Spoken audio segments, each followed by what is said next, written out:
All right, everybody. Thanks very much for joining us on our webinar for RingPartner University, Lesson 4, Conversions. Why isn't my campaign converting? If I could just do a quick sound check, if one or two of you could message me and just let me know if you can hear my gorgeous angelic voice, because we're going to be hearing it for the next 35 minutes or so. Want to make sure that everybody can hear me and that they can see my screen. So it's just going to be a quick PowerPoint that's going to lay down some of the foundations of the points I want to talk about.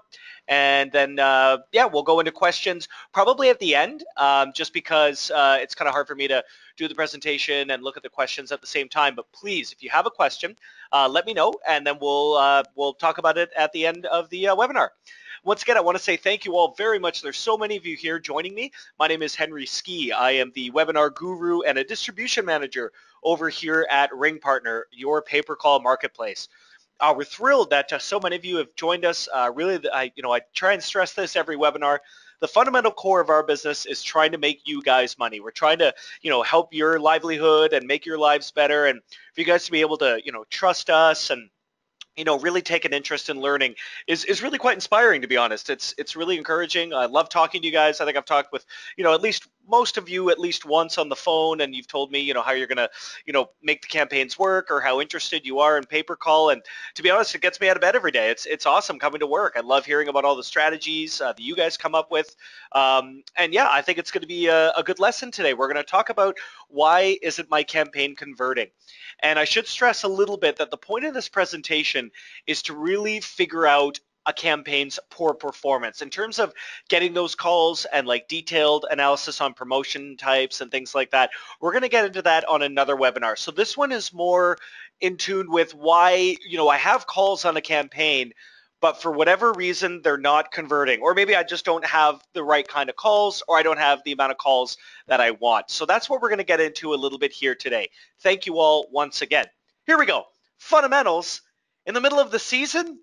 That's a very obscure quote from a movie called Angels in the Outfield, which actually has Adrian Brody and Matthew McConaughey, I believe, both playing in the outfield. But basically, it's kind of weird to be talking about fundamentals in lesson 4.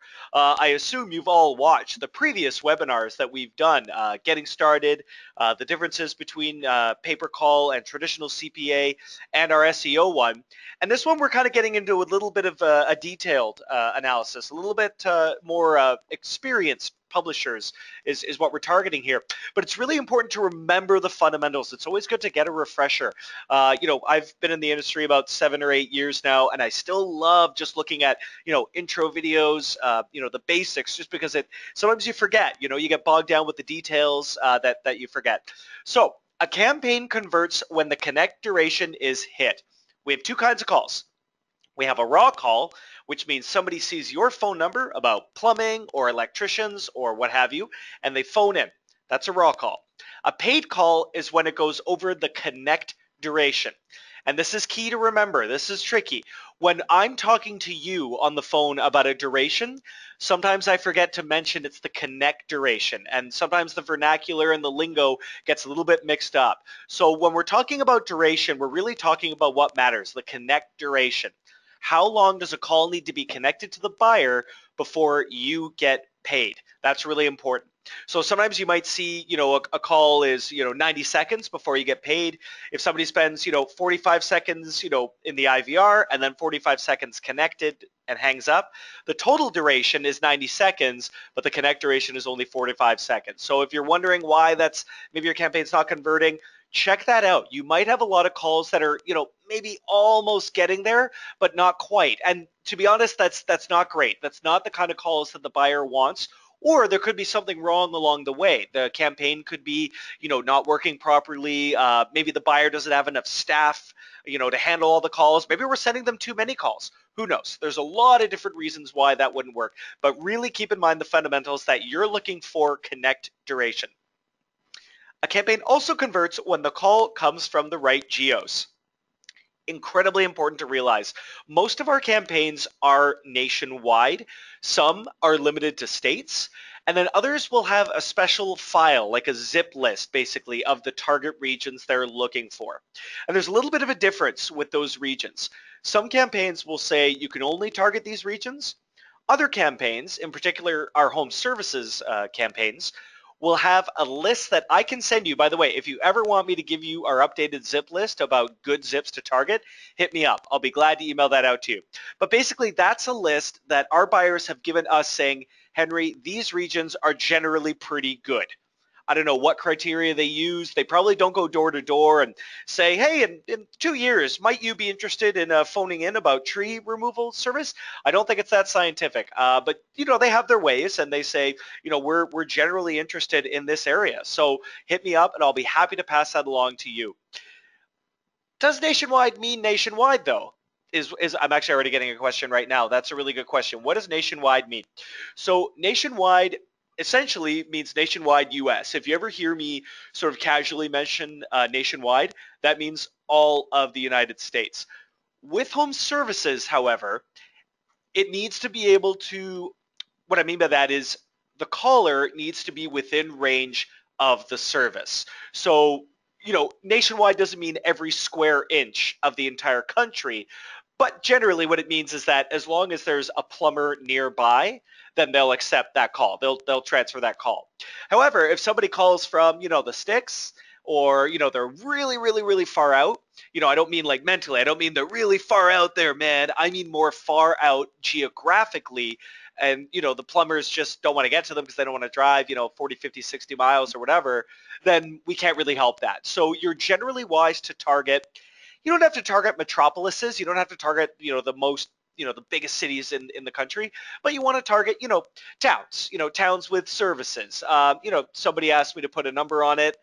I think you'd probably be safe with 50, 50,000 people or more. And to be honest, you'd probably do okay with, half that. But it really just does depend on the service. So keep that in mind. And lastly, on the fundamentals, a campaign converts during the correct hours. Watch the time zones. I can't stress this enough. We usually have some kind of hiccup with one of our partners saying, Henry, this call didn't convert. I said that's because it's too early in the morning and likely people are asleep, or it's too late, and that comes into effect. So we'll talk a little bit about how you can make sure when you're looking at your reports what time zone you're in. But basically, when you log into Invoca and you look at your stats, the time, and I wish they could change this, the time will just say something like 8 a.m. It won't say 8 a.m. EST. You have to go into your settings and see what time zone you've selected because it's going to default to that time zone. So when you're looking at a campaign, make sure you keep an eye on the hours. Most of our campaigns will have the hours in Eastern Standard Time. To make things confusing, we're on Pacific Standard Time. RingPartner's on the west coast of Canada, but don't pay any attention to that. Just keep that in mind if you ever want to get a hold of us. We're on Pacific Standard Time. Most of the campaigns are Eastern Standard Time, and to be honest, we try and get as many campaigns that are 24/7 as possible. Another quick note. Someone asked me about weekend hours, and this is a really good question. Are weekends worth promoting? Does the conversion rate drop? Anything like that? The conversion rate doesn't drop, but the overall volume goes down slightly simply because of the nature of a lot of these services. So home services, a lot of people will go home for the weekend. You have less people calling in. You have less, campaigns open. So the overall volume goes down. But I mean, in terms of like geos and things like that, conversion rates, those don't really change on the weekend. So keep that in mind as well. All right, let's move on to the next slide. Okay, choosing the right campaign. And I won't go over this too long because I went over this a little bit in the Getting Started webinar. Remember the nuances. Remember that you have some kind of specialized knowledge. Hey, we all do.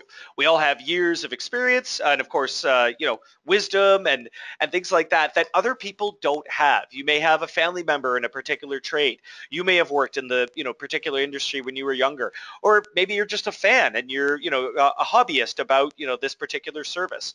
Whatever it is, use that specialized knowledge. I beg you. I beg you. You wouldn't believe how many people tell me, oh yeah, I used to do this for 14 years, but now I want to get into, pay per call, and it's totally different. It's not all that different, to be honest. That lingo that that knowledge of what people are actually looking for, what yields good customers, what yields bad customers, that's fundamentally the same. So please pick a campaign that you have some kind of knowledge about. And I I got to stress this, guys. Don't get distracted by high payouts. You can run campaigns with high payouts. I'm not saying that. But a common fault I find, particularly with our newer partners, is they will look immediately at the campaigns that have the highest payouts per call, and they'll say, aha, that's the campaign for me. I'm going to pick that one because I want to make a lot of money. Oh, if only I could shake you newer publishers in person, shake you politely and say no. Higher payouts don't always mean you're going to make more money. In fact, it's a bit of a pitfall with newer partners. Campaigns like rehab and legal auto accident personal injury do have high rates, and I would never really dissuade an experienced partner from running those campaigns. But they're extremely competitive, and I mean really competitive. If you're doing paid search, you're going to be paying up the wazoo for keywords. It's, to be honest, it's just not worth it. You are probably going to end up losing money if you don't know what you're doing. Pick a campaign that you have specialized knowledge about. Maybe pick a campaign that doesn't actually have a lot of competition. Maybe it's new on our network. Maybe it's just not doing that much, but you have a hook or you have an angle and you think you can make it work. I promise you, you will make so much more money on that campaign than just a campaign that happens to pay out a lot per call. Okay, I hope that makes sense. And again, I don't want to dissuade anybody from running it. If you have your heart set on something, hey, be my guest. As long as the creatives are valid, we can approve you on almost anything. But please keep that in mind. Rate is actually not. I don't want to say it's as important because it is. It is hugely important. But when you're picking a campaign, make sure you consider all the variables, not just which one's higher than the other. Keep your ear to the ground. I think I almost said keep your eye to the ground, which wouldn't make as much sense. I think keep your eye in the sky, ear to the ground, feet on the. No, I'm not very good at metaphors, but you get what I mean. Keep your ear to the ground. You know those weekly push lists that you guys get? We're not setting those by accident, and we don't just sort of willy-nilly put in anything. These are campaigns that are usually converting well, and you'd be really wise to keep in mind that any campaign I talk to you about or that you just kind of hear, maybe you're hearing some buzz or maybe you're just seeing on the internet, a service or a product that's more, more and more, present in your news, your Facebook feed or Twitter, whatever.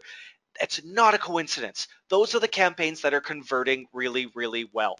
So I'm never going to put in a campaign that isn't converting on the newsletter. I'm just not going to do it. I'm never going to pitch you an offer that sucks conversion wise. I'm going to tell you exactly what is hot and what is converting. I cannot stress this enough. Please, please ask us if you're not sure about a campaign. And to be honest, I've had some incredible discussions with some of our newer partners simply because we just talk every day on Skype or on email or over the phone. Henry, what's working? And I'll tell you. I mean, I can't tell you exactly what other partners are doing because that I would never do that. That's, your livelihood. That's your thing. But I will be able to tell you, well, this campaign is doing really well. And I'll be able to give you a conversion rate. Hey, this campaign's converting at, 28% across the last week, 30% over the last 2 weeks. We've got, roughly X amount of conversions, network wide. So I'll give you a really good idea as to what is hot and what is not. I'm never going to pitch you something that's been on the network for a month and doesn't have any conversions. I might tell you about it, but I'm going to be very honest about what is converting and what isn't converting. It doesn't do me any good to pitch you an offer that you're not going to get any conversions on. We don't make money unless you make money, and I want you guys to make money and be happy. So I'm not going to pitch you that. Okay, let's move on. Promotional methods. So I get this question a lot, and it's kind of a tricky one to answer. Henry, what promotion types are best, or what campaign works best on X? I'm not going to be able to present you with a spreadsheet that says the following campaigns, all, whatever, however many active ones we have on the network right now, like 75 or 80 or something crazy like that. And then, a column for each promotion type. You're looking at like hundreds, if not thousands of variables. I'm not going to be able to tell you that. What I can tell you is that search and display on mobile, mostly mobile, some on desktop, are huge. Always have been. Always been the bread and butter of RingPartner ever since I've been here. You cannot go wrong with promoting our offers on search. However, call only is on the rise, and I beg you guys, definitely check out our call only YouTube video on our YouTube channel.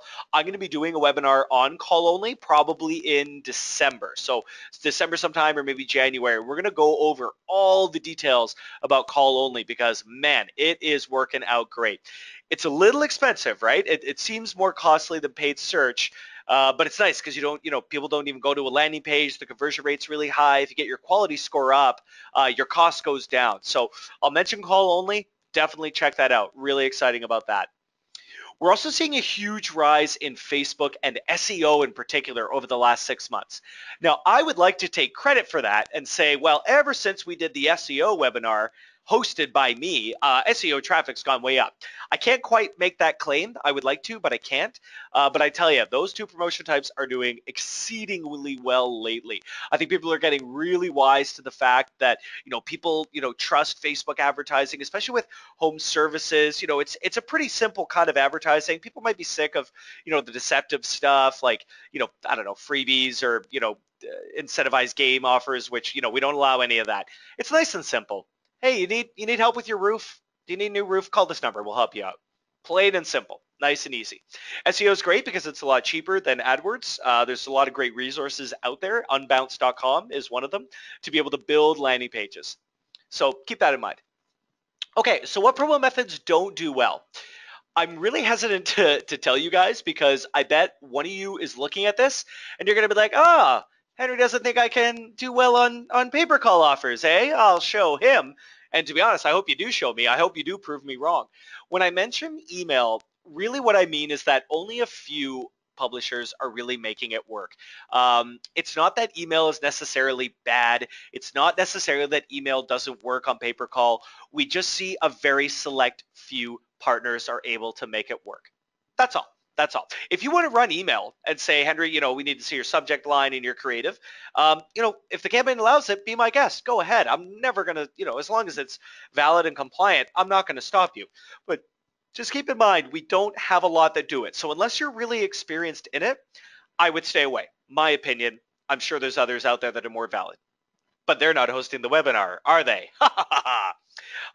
Craigslist, offline, to be honest, they don't usually work. And again, I'm not going to say you can't do it. Not many buyers, to be honest, allow Craigslist. They're a little hesitant about it, so it's harder to get approved. Offline, TV and radio is one thing where, you're going to be able to present us with a script and, we're going to be able to, possibly listen in if we have to. But things like, flyers, we don't know where you're going to hand them out. It's not big potential. To be honest, we're probably not going to approve those methods. So keep that in mind. I would stick to the tried, tested, and true ones we've done. But hey, we all know that this industry is built on outside the box thinking. So if you have a promotion type that you think could work, as long as the buyer accepts it, let me know. We'll see what we can do. Okay, creatives. So I get this all the time. Henry, why do I need a landing page if no one's going to see it? Hold your horses. I completely understand. We need a landing page simply because Google needs a landing page to get approved. It doesn't need to be flashy, doesn't need to be really sophisticated or anything like that, but we do need one. And this is really where, we start to get into the meat and potatoes of why isn't my campaign converting? And I sort of coming up with all these like psychological theories, and I want to present them to you right now. So no false promises. And by that, I mean a caller is usually going to go to your landing page at some point. They're either searching on their desktop or on mobile or something like that. No false promises. And here's why. It's going to hurt your conversion rate if you do. If you say something like, hey, we got the cheapest plumbing in Denver. Oh, great. Okay, this person is thinking cheapest plumber in Denver. They're going to call up. Maybe they'll call around, or maybe they'll just look online, and the quote they give them will be like, oh, that's not the cheapest plumbing. Hang up before the connect duration. You're not going to get credit for that call. Don't make any false promises. Don't give the caller any reason to hang up early. I can't tell you how many times we get people calling in and like, they're kind of interested, or maybe there's just some kind of confusion. I mean, these agents are trained to, they got business to do, so they're not going to spend, 5 or 6 minutes, trying to get around what the person is trying to ask them, right? Don't give them a reason. Vague language is okay. You can say things like, great customer satisfaction. You could say call in for a free quote. You can say a lot of different things, customer satisfaction guarantee, I don't know, something like that.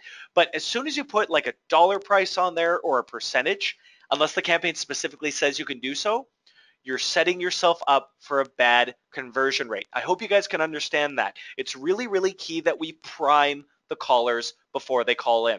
And this sometimes is a bit of a disconnect. Most people can understand the fundamentals of pay-per-call. Hey, I need a service. I'm going to look it up on my phone or on my computer. I'm going to find your promo number. I'm going to call in. I'm going to get connected to a service. That's fantastic. But sometimes life isn't as black and white as that. It's not always that easy. Maybe they're calling in, but they don't quite know if they should be calling in. Financial offers are notorious for really confusing people. I don't know a lot about my taxes. Do you? Would you be able to explain your entire situation to a tax agent in under 45 seconds? I don't know if I could. That's why I can't stress this enough, you have to prime the callers. And you can do that by having an excellent landing page. Again, doesn't need to be an encyclopedia, doesn't need to be super flashy, but it does need to have relevant content on there. What are the callers calling in for? Is it plumbing? Okay, what does that mean? What kind of services can they provide? A picture and a graphic can really do more work than any amount of text.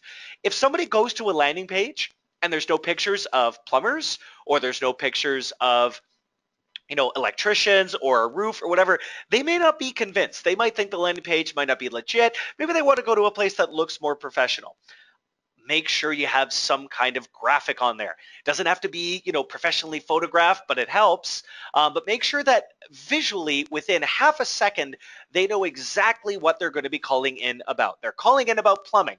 I know that because there's a picture of some pipes and a plumber, and they're shaking hands with a customer, and there's a big, text box saying, hey, Hank's Plumbing, call in about plumbing, got your pipes clogged or you need some help, installing something, we're plumbers. There's going to be no confusion. You are priming them before they call in. You're getting their expectations reasonably managed. I hope that makes sense. It's really, really important. Keep that in mind.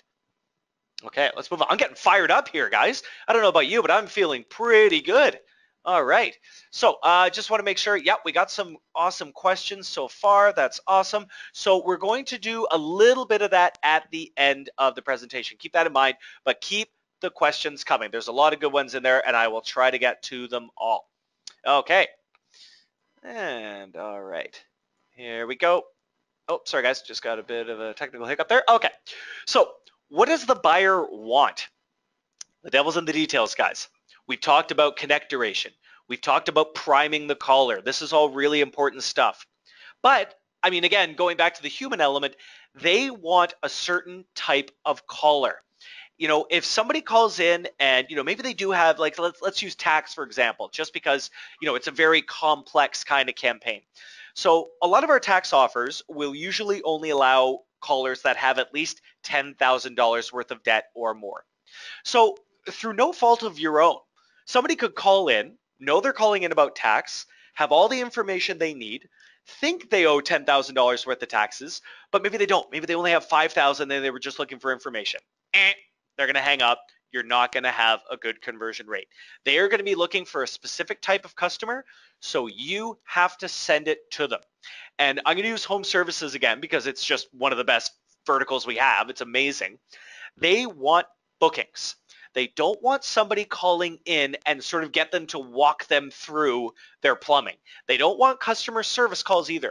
They want bookings, and this might be something you guys may want to try. I don't know if it's gonna work for sure or not, but maybe a small asterisk and a quick line before the phone number saying, or below the phone number saying something like, this service is for new bookings only, or call for a booking now. Prime them to get in their head that they're calling in to book a plumbing appointment or an electrician appointment. Maybe something like, for customer service or for general information, read the below. Basically, you don't want people calling in just wanting information. You want people booking. So keep that in mind. Customer service, I mean, we usually try and filter that out with an IVR. So IVRs are going to be recorded messages. You've all heard them. Thank you for calling, blah, blah, blah, blah, blah. If you would like to speak to Henry, press 1. If you would like to speak to Jack, press 2, something like that. In this case, though, most of our home service IVRs go like this. Thank you for calling, blah, blah, blah, blah, blah, plumbing. If you'd like to book an appointment with a plumber in your area, press 1. If you're looking for information or want to, info on an existing appointment, press 2. For all other inquiries, press 3. 2 and 3 are probably going to hang up on them and say, this number is for, bookings only. Thank you. But that's still people calling in, and it's going to hurt your conversion rate. So again, you want to prime people, new customers that are going to make a booking. Please keep that in mind. And again, use use us as a resource. We're not perfect. We don't have our dissertation on every individual campaign, but we usually have a pretty good idea. Our ears are to the ground all the time over here, talking to the ad team all the time, talking to the buyers all the time. So we generally have a pretty good idea as to what kind of callers they want. So if you're not sure, or maybe you've done a test call and you don't like the IVR and you want to use your own IVR, or maybe you want to test the campaign out without an IVR. That's a little tricky, but we might be able to make that happen. Let us know. We're always open to experimentation. As long as there's a a good expectation that you're going to send good quality and good volume, and maybe the IVR just isn't working for you. Maybe you want a different voice. Maybe you want a female voice instead of a male voice, or vice versa. There's a number of different ways we can play that, so you can have your own custom IVR. That really does help sometimes. Okay, let's move on to the next one. Oh, sorry guys, I went into the IVR a little early. I pressed 0 when I should have pressed 1. So we talked about it. It's an interactive voice response. It's the first thing the caller hears. So we actually have a couple of really professional sounding voice artists over here. Don't worry, it's not me. Callers aren't going to hear me. I wouldn't do that to them. I would do that to you guys. You guys have to listen to me, but not our callers. So we have a male and a female recording voice over here. They can record IVRs pretty quickly. If you have an idea for an IVR, let me know. We'll walk you through it and see if it'll work, and that'll be your own custom IVR. I should mention that before you start promoting an offer, make sure you listen to the IVR. Make sure you've done a test call. This is your campaign. Vitally important. Maybe you call in and maybe the agent was rude to you, or maybe they were sort of lackadaisical or not quite energetic enough. I wouldn't expect them to be as energetic as me because, let's be honest, I'm one of a kind. But they should be professional, energetic, and wanting to help. If you do a test call and you say, Henry, I'm not so sure about this IVR. I'm concerned that people might drop out, or maybe the IVR is really convoluted. We generally only want to ask maybe 1 or 2 questions at the most. When you start getting into 3 questions or 4, heck, we've all been there. We'd be like, can I just talk to a person? No, I don't want to press 9. Oh, now it's in French. What's going on here? I just want to talk to a person. Hey, it's natural. We all want to talk to a person. Don't want to get stuck in an IVR. We call it IVR hell. So keep that in mind. If you do a test call, and you should before you run a campaign, make sure the IVR sounds good. And if it doesn't sound good, tell me, and we'll either change it ourselves or we'll make a custom one for you. I find myself, I'm pointing at the screen right now, and you guys can't see that, but I'm pointing for emphasis. Make sure you tell me. Let's move on. All right, so let's get into the nitty gritty. And I can't believe it, but we're nearing the end of our presentation, although it has been half an hour. But buckle up, guys. If you haven't buckled up before, re-buckle up. Let's go. We're going to get into the nitty gritty. Everybody, take a deep breath. We can do it, and we'll get to some questions at the end of the presentation. So thanks everybody for sticking with me this far. We're almost there. Take my hand. Let's go. Check your stats frequently. Oh boy, I cannot stress this enough. You should be checking stats all the time. I don't mean every second, right? I don't mean like, you need to be refreshing every minute, but certainly, 2-3 times a day, you should have a good idea as to what, your sort of average conversion rate is, or what days spike and what days don't, things like that. And to do that, you're going to go into your Invoca dashboard. I want you to go to reports, transactions, and select your date range. This is going to be your meat and potatoes of your stats. You're going to be able to see a lot of really good information here. You're going to be able to see, things like, what city they called in from, what state, what time did they call in, how long was the connect duration, as well as the duration. So if any of you ask me, Henry, why didn't this campaign convert?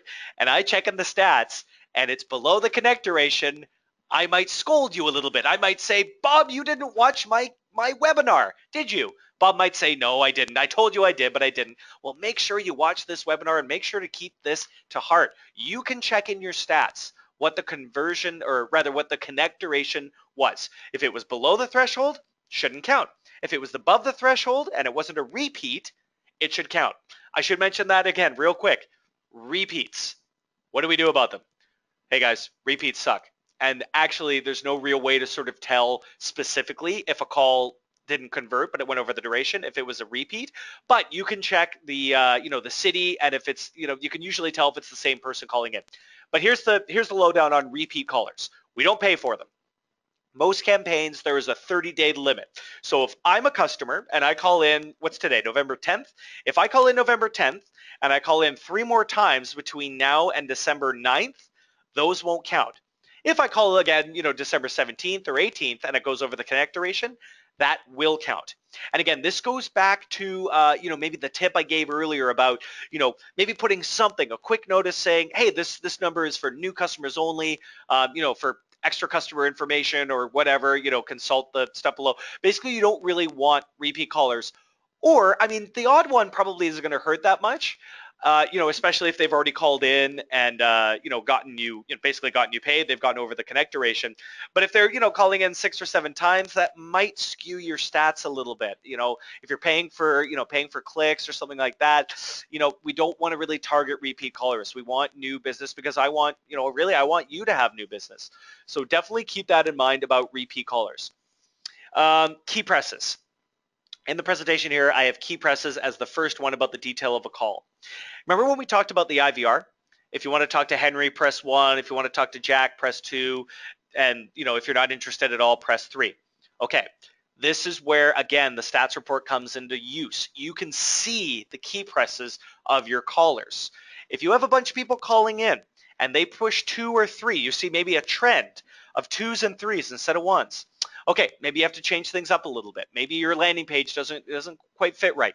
Maybe your ad text is wrong. Maybe you need to increase your bid. And you know what? If it doesn't, if you try all that and it keeps changing, or you've changed a bunch of variables and the campaign keeps underperforming, move on.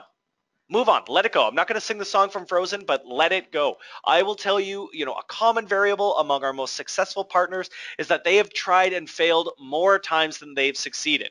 The idea is that their successes are bigger than their failures, but no harm done. If you've done a campaign and you've tested it out and it doesn't work, move on. Try something else. I guarantee you there is a campaign out there or campaigns that will work for you, but most of our partners tend to focus on 1 or 2. They don't try 20, 30, 40 campaigns. And I will mention this really briefly.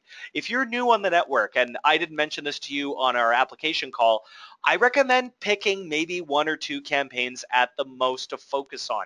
3 or 4 is fine, but when you start getting into 5 campaigns, 10 campaigns, it's like juggling 10 balls at once. How are you going to be able to come up with a plan and focus for 10 different products? I don't know. Best of luck to you. But I can tell you that our top guys that make the most money, and I'm talking, a good amount each day, will usually focus on 1 or 2. Keep that in mind. If you're concerned about a call, I get this question pretty frequently. Henry, I don't know why this particular call didn't convert, or I don't know why this batch of calls didn't convert.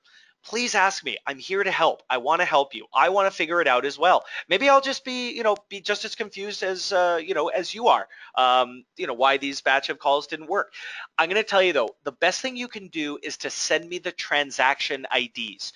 You can find this by going back to the Invoca dashboard, going reports, transactions, select your date range, and there'll be a column in there called transaction ID.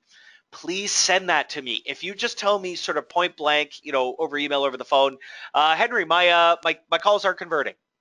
I can't do much with that, especially if you're sending a good amount of volume. I don't know unless you give me some ammunition. Give me something. Give me those transaction IDs, and I'll be like, aha, transaction ID 80GE3126- whatever. There's crazy amount of variables in there, but I will be able to narrow that down, and I'll know exactly the call you're talking about, and I can go to work on my end and figure out why that specific call isn't converting, and we'll be able to figure it out together.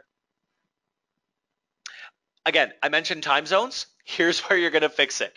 Go to wheel, the little wheel, the Invoca dashboard. There's a little wheel, like a little sort of widget in the top right-hand corner. Click on that, go to users, click edit, and there you're going to be able to see the time zone that you've set yourself up for. So when you're looking at stats in Invoca, it won't tell you the time zone. You sort of default to whatever you've set. So if you want to change that, you can. Widget, users, edit, time zone. Keep that in mind. All right, guys. I already have a question I want to get to, but oh, this is not a good photo, guys. I promise you, this was taken weeks ago. But I'm excited about questions. So one of the questions I'm getting right now is how many calls should I send before I make a decision on the campaign? That is an excellent question. So I should mention by now. Sorry, the presentation is sort of officially over. We're now going to get to questions. So if you have one, please enter it in the chat, and we'll try to get to them all. And yeah, so let's go back to that question. What sample size should I use before making a decision on a campaign? It's a really good question. First of all, I would get the average conversion rate from me across other partners. Use other partners as guinea pigs. We have a lot of data. Again, I'm not going to be able to tell you individually how each one is doing it, and I'm not going to ever reveal, Bob's stats or Susan's stats or Anthony's stats. I'm never going to do that. What I can tell you is, yep, this campaign across, 8 different partners, over the last month's conversion rate is, let's say, 30%, something like that. Okay, perfect. So now you have a little bit of data to work with. You've set your budget, you've done your research, and you've sent 3 calls and none have converted. I've seen people give up on a campaign after 1 call, and I urge you to try and use a bigger sample size. I would say you'll probably get a good idea of a conversion rate with about, I would say 10 to 15 calls. I've seen people test some with 5, in between 5 or 10. And unless, the calls are literally getting hung up on in a second, I would try for a little bit more. It's sad to see people, give up on campaigns after a couple calls, because even our best guys, even our most top converting campaigns, sometimes won't go over, 20, 30% on some. It really depends on the category of campaign. So please keep that in mind. And obviously I'm not going to, I don't want to beat a dead horse. If you're like, Henry, I've sent 50 calls to this campaign and only 1 converted, it sucks, I'm moving on, or can we change it? Hey, I agree. Don't, why beat a dead horse? If it's not converting, it's not converting. But I would, sample size wise, I would try for, I would say 10 to 15 is generally going to give you a good idea of if a campaign is going to convert or not. Something else to keep in mind is the time of the day. A lot of people ask me, like, is there a better time of the day for conversion rates and things like that? Not that I've seen. Keep in mind, you really got to sort of, again, dive into the mindset of the people calling in. Are you more likely going to call a plumber when you're at work? Or you're more likely to call a plumber when you get home from work and you discover there's a plumbing problem. For home services, maybe earlier in the morning and after work might be better than when people are at work. I don't know. But that's, I can tell you that sort of volume-wise, it's pretty steady throughout the day across all campaigns on the network. But I won't be able to tell you, like, yep, 2 p.m. to 3 p.m. is the absolute best time to run all our campaigns. Doesn't quite work that way. So keep that in mind for sure. All right. What's the best? Here's a good question. Thanks very much for asking. What's your best converting offer right now? That's a great question. Totally depends on the category. Education offers tend to have the highest conversion rate percentage-wise, but we only let a few of our most experienced partners run them. So that one's a little tricky to get on. We need to make sure you have a lot of experience with the education offers. But I'll tell you, ones that convert like gangbusters, tree service, oddly enough, is really big, hovering around like 50%. Walk-in bathtubs, 50 to 60% some days. I'm trying to think, general health insurance right now and Medicare is huge. Try and think of it as the people that are calling in, how likely are they going to sort of go through with it versus if they're calling in about information. And again, that goes back to like priming the caller and things like that. But I know if I'm calling in about, something like Empire Carpets, I've probably done a good amount of research on their pricing, and really I want to book an appointment, so that's really important. Things like, some dating offers might have a lower conversion rate, but the volume is so big that it more than makes up for it. So you got to kind of look at it from a sort of a macro level instead of a micro level. But those are the campaigns we're seeing pretty high conversion rates on.